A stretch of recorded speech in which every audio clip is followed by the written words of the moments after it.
আসসালামু আলাইকুম। দূরেরও কাছের যে যেখান থেকে আমার আজকের এই ভিডিওটি দেখছেন, আশা করছি আপনারা সবাই অনেক ভালো আছেন। আমরাও আলহামদুলিল্লাহ অনেক ভালো আছি। ভিডিওটি শুরু করেছি প্রায় সকাল 8:30 নাগাদ। হাজব্যান্ড অফিসের উদ্দেশ্যে চলে গিয়েছে আর আমি বাসায় একাই ছিলাম।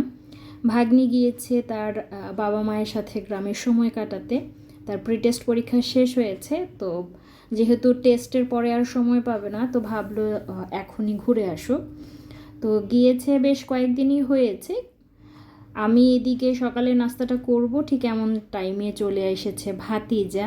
তো ভাতিজাকে আমি বললাম যে আমার সাথে তুমি নাস্তা করো, ডিম খাও, খেজুর খাও। তো সে বলল যে না, আমি ডিম খাবো না, তবে খেজুরটা খাবো। তো ভাতিজা কে দেখে হয়তো আপনারা স্ক্রিনে বুঝতে পারছেন যে সে আসলে প্যান্ট জাতীয় কিছু পরেনি।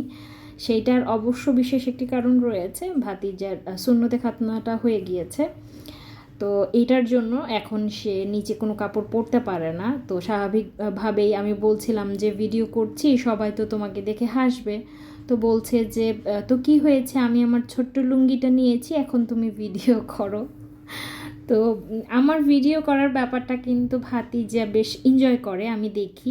আমাকে মাঝে মাঝে বলেও যে ভুপি, তুমি ভিডিও করছো না কেন, ছবি তুলছো না কেন? তো তখন আমি বলি যে আসলে তোমরাই হচ্ছে আমার সাপোর্ট সিস্টেম। পরিবারের সবাই যদি সাপোর্ট না করে, তবে যে কোনো কাজই না খুব বেশি কঠিন হয়ে যায় আর অনীহা তৈরি হয়। তবে আমি এই দিক থেকে কিন্তু লাকি, ছবি তোলার ক্ষেত্রে, ভিডিও করার ক্ষেত্রে সবাই কিন্তু বেশ সাহায্যই করে। তো সকালের নাস্তাটা শেষ করেছি, তারপর ফ্রিজ থেকে নামিয়ে রেখেছি যা রান্না করব দুপুরে, আর তার সাথে সাথে চাটা বানিয়ে নিয়েছি।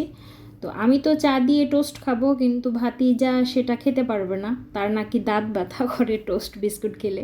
তো তার জন্য আলাদা বিস্কিটের আয়োজন করেছি। ভাতিজা ছোট হলেও কিন্তু তার সাথে বেশ এখন গল্প করে করেই চা খাওয়া যায় কিংবা সময় কাটানো যায়, কারণ কথার রেসপন্স ভালো করতে পারে, কথার প্রসঙ্গে কি পাল্টা কথা বলতে হয় সেটাও বেশ বলতেই পারে। তো যার কারণে না আমি খুব এনজয় করি। তো ভাতিজাকে এসে তার মা নিয়ে গিয়েছে, আর এদিকে আমি দুপুরে রান্নার জন্য চলে এসেছি রান্নাঘরে। আজকে দুপুরে রান্না করছি মুরগির মাংস, সাথে থাকছে লইট্টা শুটকি, আর তারও সাথে থাকবে একটা ভাজি। মিষ্টি কুমড়া অনেক দিন ধরেই ফ্রিজে পড়ে আছে, ভাবছি যে কিছু একটা করব, সেই চক্করে আর কিছুই করা হয়ে ওঠে না। তো অবশেষে আমি মিষ্টি কুমড়াটাকে চিংড়ি মাছ দিয়ে ভাজি করেছি, আর তার পাশাপাশি মিষ্টি কুমড়ার যে খোসাটা থাকে সেটা দিয়ে চিংড়ি মাছ দিয়ে একটু ভর্তা করে নিয়েছি। তো অনেক দিন ধরেই না এই ভর্তাটা খেতে চাচ্ছি, দেখলাম সোশ্যাল প্ল্যাটফর্মে এটা বেশ ভাইরাল, তো ভাবলাম অবশেষে আমিও বানিয়ে নেই। দুপুরের রান্নাবান্নাটা হয়ে গিয়েছে।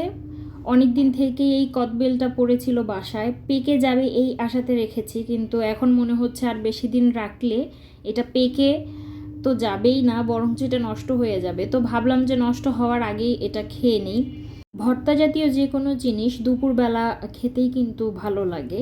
কার কেমন লাগে আমি তা জানি না, তবে ছোটোবেলা থেকে আমরা বিশেষ করে দুপুরের দিকে একটু টক জাতীয় জিনিস, ভর্তা, যেমন জাম্বুরা ভর্তা, কদবেল ভর্তা, বড়ই ভর্তা, আরও যে বিভিন্ন ধরনের ফলের ভর্তাগুলো আছে সেগুলো নর্মালি দুপুরেই খাওয়া হয়। তো আমি ভর্তাটা করে খেয়েছি। এখন যে ক্লিপসটুকু দেখছেন এটা সন্ধ্যার সময়কার। তো সন্ধ্যায় আমি এখন যেটা করি সেটা হচ্ছে, সকালে আমি 1 কাপ দুধ চা খাই, তবে সন্ধ্যায় আমাকে আরও 1 কাপ চা খেতেই হয়, কারণ আমার যেহেতু প্রচণ্ড পরিমাণে ঠান্ডার সমস্যা। সন্ধ্যায় যদি আমি একটু আদা দিয়ে, আদা কিংবা মাঝে মাঝে লেবু চা খাই, তবে বেশ ভালো লাগে। আর এই যে ছোট্ট কিউট কাপটা দেখছেন, এটা আমি আরএফএলের বেস্ট বাই থেকে কিনেছি। এত ছোট কাপ, যদিও বা একটু বড় লাগছে কারণ আমি জুম করে ভিডিওটা করেছি, অনেক ছোট, কিন্তু দামটা আমার কাছে মনে হচ্ছে অনেক বেশি। 200 টাকা নিয়েছে এই কাপটা। তবে দাম যতই হোক আমার কাছে ভীষণ ভালো লেগেছে, যার কারণে এটা নিয়ে এসেছি। আর আজকেই প্রথম খাচ্ছি আদা চা। তো আজকের এই ভিডিওটি এই পর্যন্তই। সবাই অনেক ভালো থাকবেন। আজকের মতো আসছি। আল্লাহ হাফেজ।